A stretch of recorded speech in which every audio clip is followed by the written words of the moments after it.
talaga ako ni mami ko tsaka ni daddy. Pakawalan mo ko, problem child tsaka palaban. Sabi ko, pakawalan mo ko. I think that's Ate V and Tuboy. Yan pa yan, si Anthony Castelo.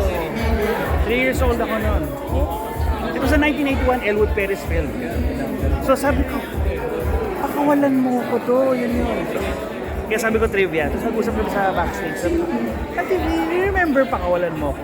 Ay, kami ni Yet po yun, ganyan. I was the baby there. So, magkano talent fee mo doon? Hindi ko alam, baka natago ng mami ko, hindi pa niya binabalik. Tanungin mo, hanapin mo Hindi, baka wala lang yun. Kasi, yeah, 3 years old na kasi. Sila rin na nakasama ko, tapos ngayon sila rin. Di ba? Who would have known? Kung mabibigyan pa ng chance, Gabi, anong role sana ang gusto mo?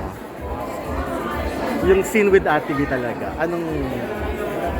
Kasi dito, hindi kayo nagka-eksena face to face. Oo, magkapatid kami dito So ikaw talaga, anong gusto mo? A mother and a son, siguro.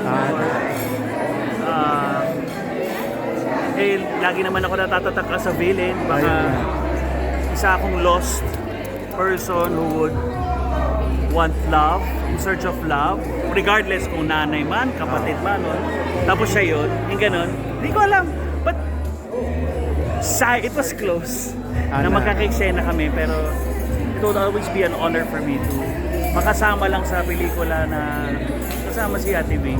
Na si Kala ko parang gusto mo yung sinasampal-sampal ka niya. Yung mga ganyan.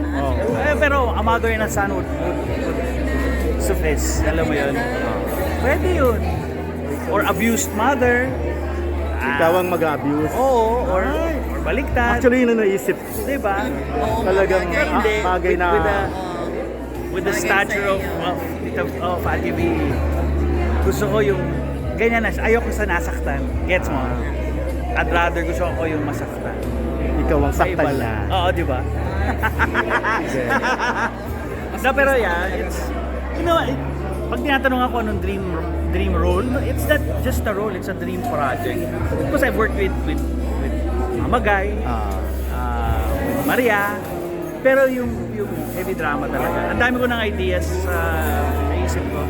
May pera lang ako na mag-produce yung ganun. I would want to have different scenes with them. Iba-ibang storya. Parang Shake Rattle, pero hindi silang horror, lahat? Pero Very ambitious yan ha. in one movie, hindi sila magsasama. Oh, in pero one script. ano Pero kayo? it's episode. Oo. Yung ganun lang na. Top of my head lang. Ganun yung Nora, Vilma, and Nora, Vilma, Sharon, Maricel. Apat agad. Diba? Apat episode. Tatlo lang pwede. Tapos ako lang yung lalaki. Gusto mo bumakas kami dyan? Ako lang ang lalaki. Tapos isang eksena lang. Could have been kami ni Ate V sa kwarto. Kami ni Sharon sa restaurant. Yung or four available rooms in the house. May eksena lang kami. Pwede bang kwento?